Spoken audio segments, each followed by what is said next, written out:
person and personality, Mr. Gopal Agarwal. We all will listen to him.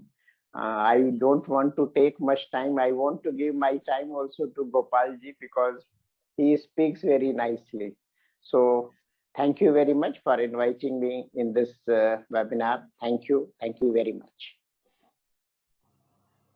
Sir मैं तो वसुंधरा कहना चाहूंगा कि गोपाल सर की मुस्कुराहट कुछ कह रही है डॉक्टर अनिल अग्रवाल साहब के बारे में, तो उस मुस्कुराहट को दबाते नहीं और उन शब्दों को आने देने के लिए सर से निवेदन करते हैं कि सर प्लीज डॉक्टर अनिल साहब ने सारा का सारा इवेंट आपकी तरफ फोकस कर दिया है, तो नाउ आप क्या कहना चाहेंगे सर? धन्यवाद देवेंद्र जी। गोपाल भाई नमस्कार। नमस्ते नमस्ते अनिल जी, बहुत अच्छा लगा कि आप आज यहाँ पे इस कार्यक्रम में साथ हैं। हम सबके वरिष्ठ भारतीय जनता पार्टी के नेता श्री अनिल अग्रवाल जी, राज्यसभा के भारतीय जनता पार्टी के प्रखर आवाज भी हैं, लोगों की बातों को राज्यसभा तक पहुंचाते हैं, इसके लिए आपका अभिनंदन। ये जो आज का कार्यक्रम है, मैं कई दिनों से वसुंधरा से और देवेंद्र जी से इंटरेक्ट कर रहा था और मैं आज यहाँ पे संख्या देख के और भी आशान्वित हूँ कि ये यंग टीम ने कितना बढ़िया प्रोग्राम आज ऑर्गेनाइज किया है। साउथ ईस्ट एशियन फाउंडेशन के द्वारा more than 160 people have already joined this programs. When there are so many programs at present happening and such a, it's not even a holiday today, so everybody must be having so much of work. Still they have found time for this important topic, shows that how much strength Devendra ji and his organization and his team has among its friends, colleagues, etc. Friends, I would like to start with saying that I have seen Devendra Gupta ji from a very early time. From a young activist, he has grown to be a big intellectual and a strong. It is not only the strong intellect that he has, but at the ground level, I have seen his work, whether it is Lardli Foundation or at the global level, even his presence in the United Nations programs, etc. He has established himself as a thinker and an activist. This rare combination I find in very few people. So I must congratulate him for this, and Vasundhara for and all the team members for organizing this. My fellow panelist, Sriram Khareji, I first time been introduced to you and seeing your vast activities. I think this will not be my last interaction with you. Shivika Solanki and Sandeep Chatterjee and other panelists in the next session also. The topic given to me is water diplomacy and its environmental impact. I have been working over almost a decade now as a president of Jaladhikar Foundation. And recently, as Vasundhara told, that one book, Water an Element of Life and Price Sensitivity and Conservation, was published by Bloomsbury and was released by RSS Sarkarwa General Secretary Dattatreya Hosbole and Vishnu Parishad International President Alok Kumar ji and Ram Bahadur Rai ji and Delhi School of Economics Professor Ram Singh.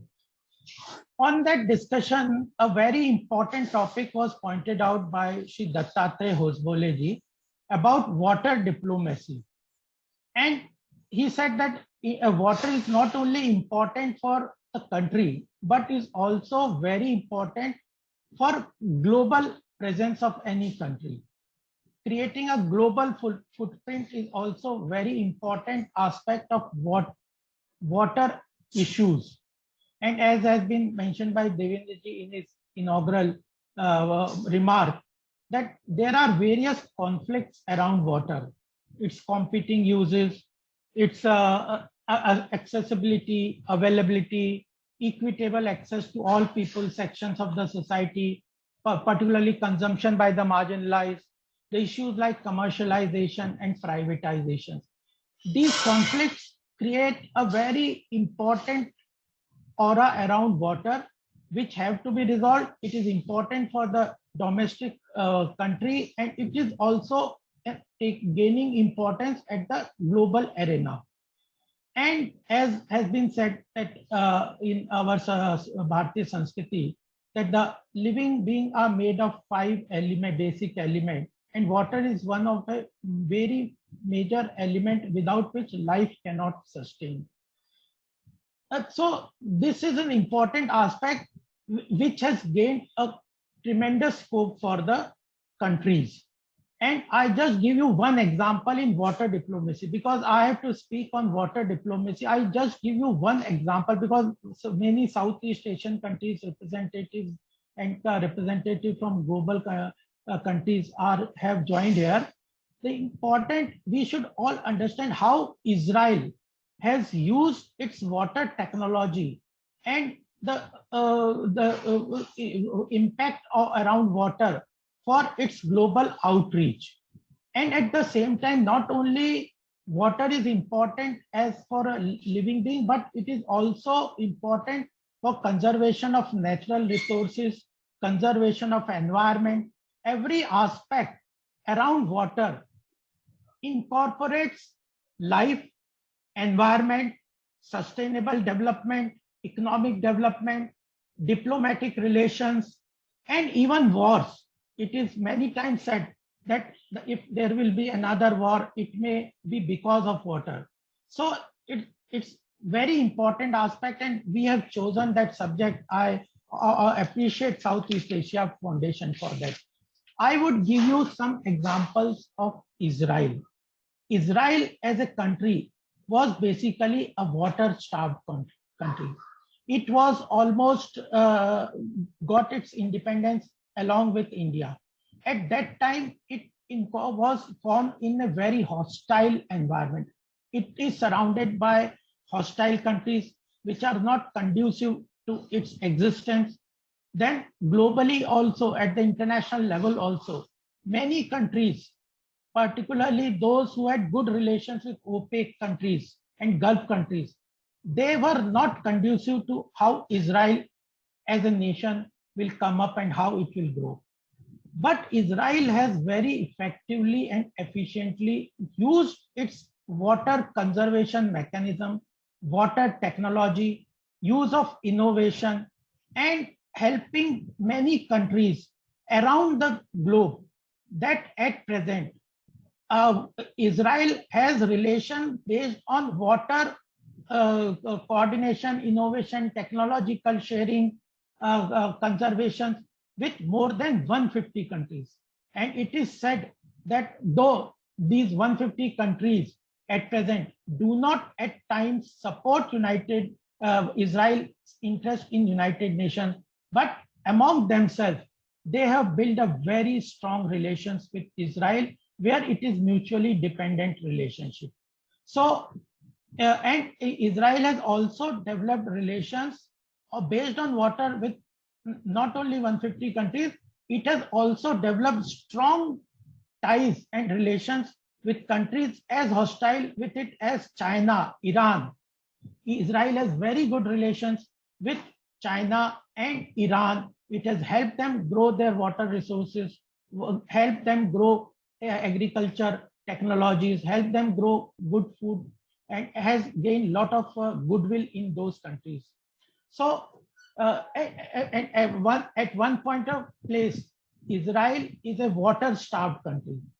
In 1940, it had a big shortage of water, but at present, in a short span of around 60, 70 years, it is now a water abundant country, being stationed in a desert area.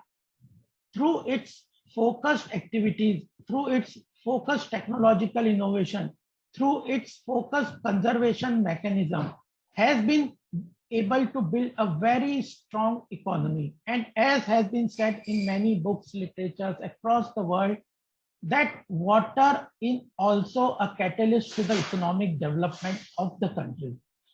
Because if there is no water, we have seen, I have been working in the remote areas in India with various areas, even in Delhi, areas like Jamia, Ashok Nagar, Jakira, where there is a huge shortage of water. People spend a lot of energy and time for fetching water. There are fights among for getting water, and if there is no quality water available, there is no water supply available, the health of the people is extremely compromised. Lot of expenditure, diseases, etc. arise from water. And even young people, young girls, etc. It's a gender issue also.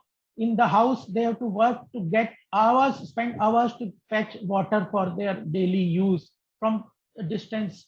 And that is also not very quality water. So their education is suffering, their working capacity is suffering, their health is suffering, economic activities is suffering. So this is very important aspect that we should understand. And solving these problems, Israel has got into a very good relations with many countries. I told you I can go on and give a lot of examples how with China, though China is a water abundant country. I have visited China 8 times on various government delegations, party delegations also, and on the invitation of the Chinese government. It's a water abundant country, but still it needs to conserve water. And it has taken extensive help from China.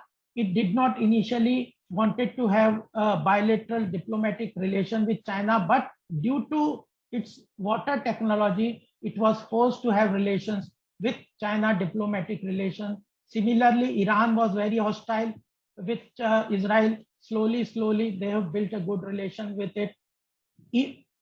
The initiative of, we also know that the Israeli Prime Minister Golda Meir, I'm giving you an example only of Israel because of paucity of time, and also because how it has effectively used water diplomacy to gain access to global community and global footprint.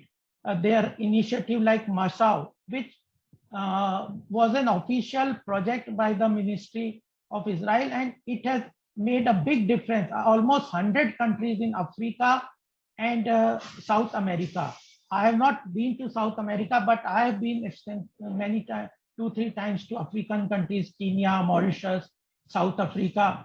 There I have seen that how water is an important aspect for day-to-day life of those people, and how much they care for those countries which can provide them good water resource, technology, irrigation facilities, water equipment, etc.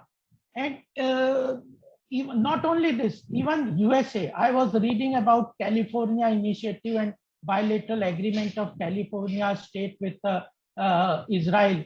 There also they have, earlier it was abundant water, but slowly due to non-conservative attitude of the people and the way American life is of splashing everything, they have at present been starved of water. So water is an important element of life. Without it, the life cannot sustain.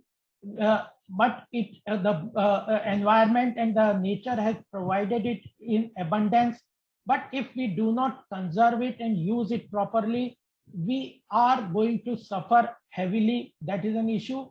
And even when the water is available in abundance, the problem, we do not feel that abundance in India also because of management and administration. And I appreciate Prime Minister Narendra Modi that he has in this second term has under the Har Ghar Jal mission, Jal Jeevan mission, has taken upon itself that we will provide tapped water to 19 crore total families in India.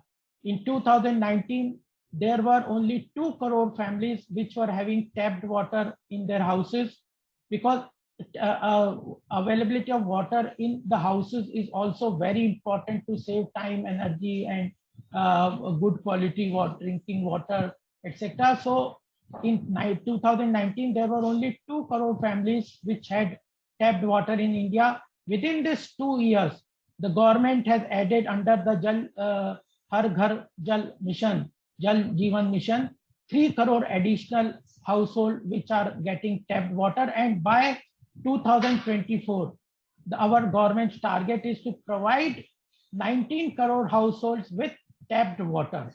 That's an important aspect that is being put up by the current government.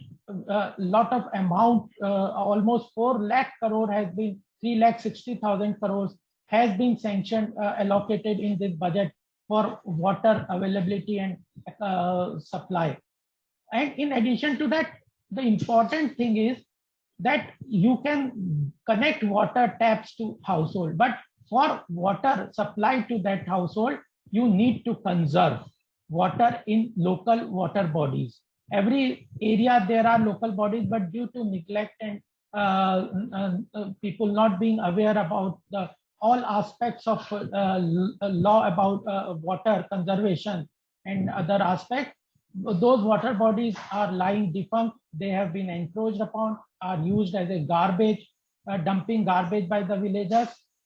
And it can become a mass movement for people to revive those water bodies, so that rainwater which comes every year, and we have abundant rain in India, that water is conserved and does not flow with soil erosion also, which is an environmental hazard for all of us.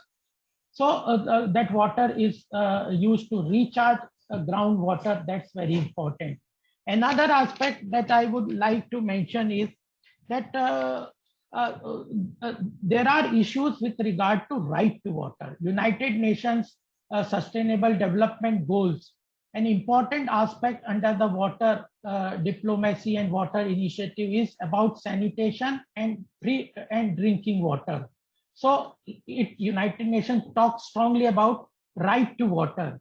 In India, it is under Article 21 of the Constitution that right to water is included as a right to life, which is a fundamental right. Many court laws show that right to water, providing free drinking water to every household, is the responsibility of the government and by the local government, state government, and central government. So right to water is included under the right to life as a fundamental right. Water for all has been strongly put under our Constitution to be provided by everybody. Ownership of natural resources is also an important aspect which will help into conservation of various natural resources. And I was reading that though the model followed by Israel and many countries, European, Australia, etc., about water availability and supply and drinking water is based on commercialization. But our Constitution says that the ownership of natural resources is not, it has to belong to the public, and it should not be, and the government should act as a trusteeship of that natural resources, including water. And it cannot give it to the private hands, which you do not own any natural resources. Any government cannot pass it on to other private sectors. And there are several aspects. I'll just mention few places where strong movements have taken place, where those countries tried to privatize groundwater or river waters, etc. There were strong movements against that privatization, like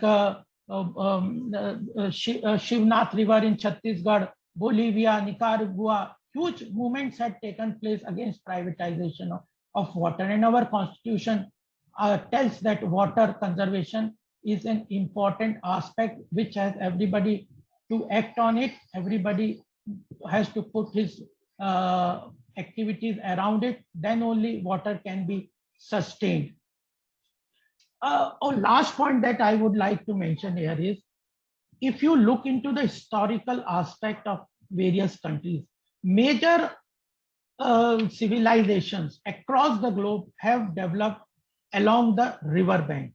Whether it was Egyptian civilization along with the Nile River, or Mohenjo-daro, Harappan civilization, Indus civilization along the Saraswati River in India, And as the Saraswati River dried up, those civilizations also dried up. And even the rivers have become a very important aspect of global diplomacy. I went to China in G20 summit. I was represented by political party from India in one of the concept of G20 outreach in China several years back. They had taken a very big initiative, Mekong cooperation. Mekong River, which flows through Laos, Cambodia, Vietnam, Malaysia, Myanmar, and China, touching Russia. And they had taken a strong initiative of diplomatic cooperation around, they were talking Mekong cooperation, Mekong River cooperation. Similarly, in Europe, we have been to, many people must have gone to Austria, Australia, Germany, several countries, Switzerland. This Danube River flows through 10 countries. And there is a all those 10 countries cooperate together to preserve the river. Earlier, it had been destroyed by pollution, etc., etc. But now they have come out with a cooperation between the 10 countries along with Danube. And Rhine also is a European river where different countries cooperate for preservation and conservation of the river. India has taken a strong initiative on river as being a living being. Uttarakhand government court have decided that rivers are a living being. Rivers have to be considered as a living being. They have rights. As a human being has a right, they also have a human right. So there are so many issues along water which can impact the environment, daily life, energy, etc. And last point, with this remark, I will end my discussion. Today is an important discussion about the energy conservation also. If you look into various innovation in the technology in water, availability, distribution, management, extraction, drip irrigation, agriculture sector, industrial sector, you will find that the solar energy, a renewable clean energy, plays a very important role in water conservation, distribution, and management. So nuclear energy, solar energy, which is the important topic of today as an environmental protection and environmental sustainability, water conservation and solar energy can be integrated at the point of time to create great value for startup initiatives, companies, NGOs, and various countries. I can give several examples, but because of paucity of time, I'll now end up my initial remarks. If there are questions, we can take up, but as Devendra ji and Vasundhara ji want to take up the initiative, they can take the discussion. I thank you, particularly Devendra ji and Southeast Asian Foundation for giving me this opportunity to interact with you. And always, whenever these strong and